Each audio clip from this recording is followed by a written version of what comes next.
Hey everyone, Tammie from 3 Marigna back again to give my weekly little video on crystals, hedge witchery, herbcraft, everything and all of the above. This week I am going to be covering crystals for energy, especially when you're feeling particularly exhausted, which is, I'm sure, very useful, but to pretty much everybody at the moment, as well as answering a question about programming crystals, and doing a little bit of a mini book review, kind of a just, oh my god, this book is amazing kind of thing. So starting off, I will kind of dive back into my story a little bit. Part of my whole fibromyalgia thing is, of course, the chronic fatigue aspect. And I am definitely chronically fatigued. Here in Australia, it's actually hit summer again, so rather than there being the joint pains of winter, I actually get the massive amounts of fatigue and muscle spasms of summer. Not the most fun thing. So, especially as well as it's coming up to Christmas, there's a lot of people running around, a lot of energy. I am working a heck of a lot. And so I'm feeling really tired. So moving on to the actual crystals themselves, there are a bunch of crystals that really help out with tiredness, fatigue, anything like that. They help with either boosting energy or helping you to get motivation to utilize what energy you do have. And as per usual, there's an entire plethora of crystals that can help out, but these are the ones I find most useful. You'll find, of course, certain ones appeal to you more than others. That's, as always, absolutely normal. First of all, moving back to one of our little old buddies from, I'm sure, the libido ones that you'll remember, red Jasper. Being like the root chakra, it's all about boosting that natural energy. It's all about having that vitality, the motivation, the spirit, the passion for life and everything else. Also being a Jasper, Jaspers are very earth-based, so they really do help out with the energy of the earth and increasing that within oneself. Obviously, clear quartz, the best general healer energy motivator out there. Clear quartz is actually great because on one hand it's energy boosting, but it also redistributes energy, so it actually balances everything out. It balances the chakras, balances your auras, so it really helps to distribute energy to where it's needed.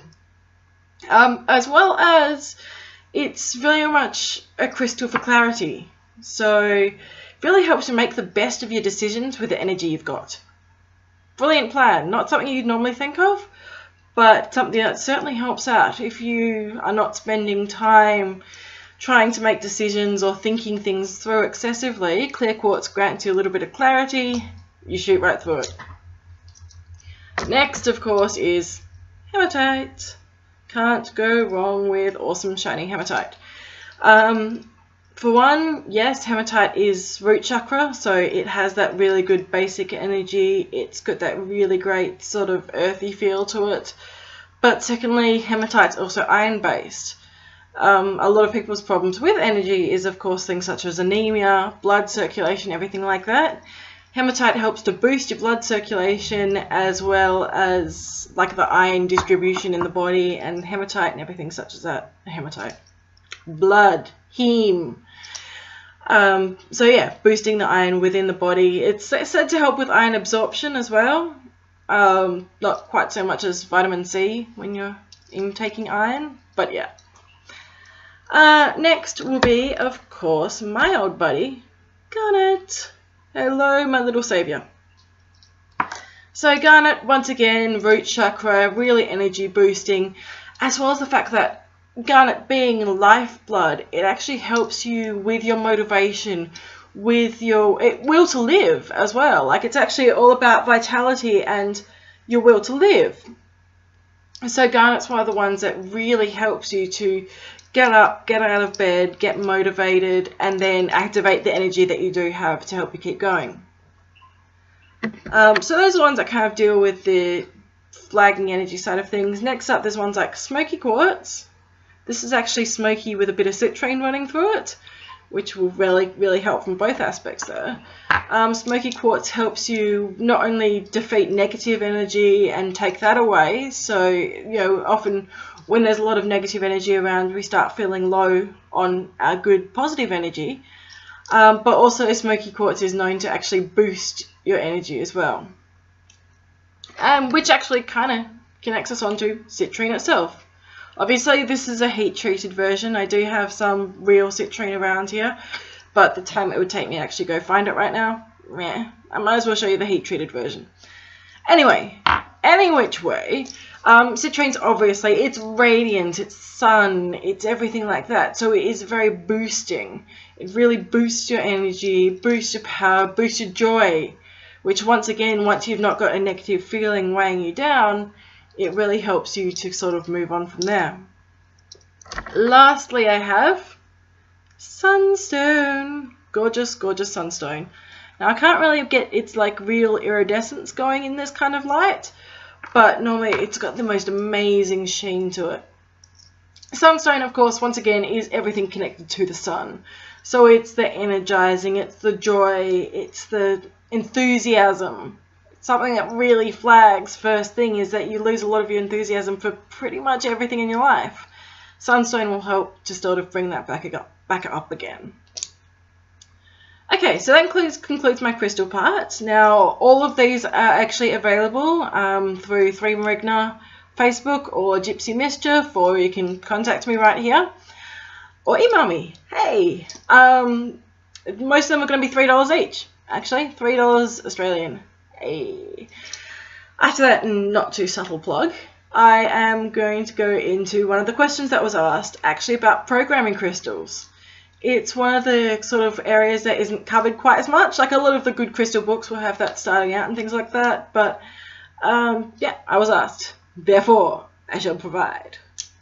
So programming crystals is essentially done because crystals are so like pluripotential. They have so many little facets that they cover. Each and every stone, you'll notice that some stones keep popping up in regards to various things because they cover so many different facets. They can heal and do so many different things for you. So when you program a crystal, you're essentially narrowing that wide focus down into a laser focus of skill. There's a multiple of ways of doing this. For a lot of people, they find simply asking the crystal works.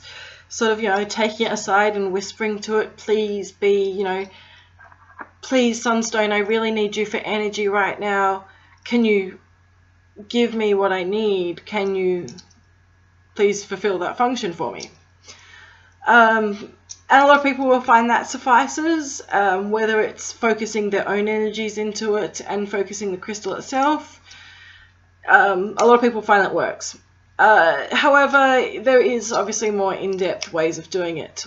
One of the most recommended ways I've generally found is involving a very meditative state. So what you're doing is you're taking a crystal, for instance, I've got the Sunstone again, and sitting with it, try and find as much of a neutral, nice place as possible, a meditation corner if you've got one, anything like that. Otherwise, a comfortable seat will actually do the trick. And I want you to be taking them into your hand, and this is going to be very widely disputed. Most people will say left hand is for receiving energy and right hand is for giving. I actually find for myself personally that left hand is actually for giving energy and right hand is for receiving. It's, I'm going to say the bad thing here, it's up to you. I haven't actually found that me using my left hand as opposed to my right hand is like makes that much of a difference. Some people will swear black and blue. I actually find, because I'm left hand dominant, that maybe it's that. When I lost the ability to use my limbs, my right side never actually came back with much dexterity. So my left side is my functional hand still. Whatever it is whatever it is. Somebody is going to get in the comments and kill me for saying that. Anyway, so for me, I'm going to say I put the crystal in my right hand and have my left hand over it. Now what you are doing is focusing on your intent here. Bring emotions to mind. Crystals respond particularly well to emotions, clear thoughts, something that's really intense.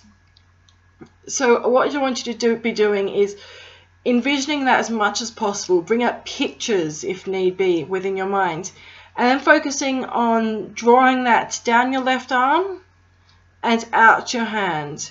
And what you're doing is putting it into the crystal. So you're really putting that focus, that intent, that outcome that you want into your crystal. If it's, for instance, for energy, envision yourself becoming more energetic. Envision yourself doing the things that you want to be doing. Have that image in your mind. And with your right hand, you're literally just drawing out the blankness of the crystal. Ideally, your crystal should be cleansed and everything at this point.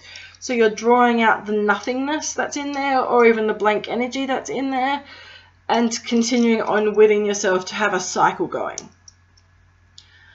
Some people will find this happens almost instantaneously. Some people will take a while. Some people won't find this actually works at all for them. It's what it is about connecting to your crystal and really focusing it on the task that you need it to be. So once you've done it, sat there in your meditational phase, really cycling that energy through, feeling it sort of go out the left hand or right hand and into the right, you'll reach a point where you just feel like your crystal is full.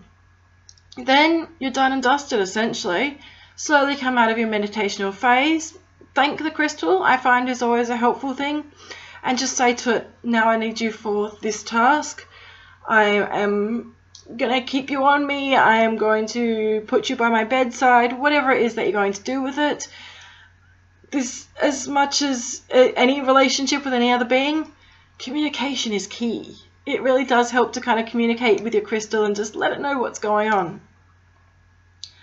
So from there, you will essentially have a programmed crystal. So it's full of your intent, it's full of your energy, it's full of exactly what you want it to do. Now this of course can be done for other people as well. You can actually program a crystal with another person in mind. This especially is great if you're gifting a crystal to somebody for a specific purpose. Same as if you're giving a crystal to an animal. You can actually program it for the animal. If need be, that would actually work out great if you have like a totem of the animal. They collar a piece of their fur, something like that, in your hand as you're programming it. Same as for being for a person. Do I rate animals higher than people? Probably, actually. Sorry. That was terrible. Anyway, so yeah, there you go. Programming Crystals 101. As I said, it's a very flexible process. It's more about your intent and your guidance of the crystal than any sort of strict hard and fast guidelines.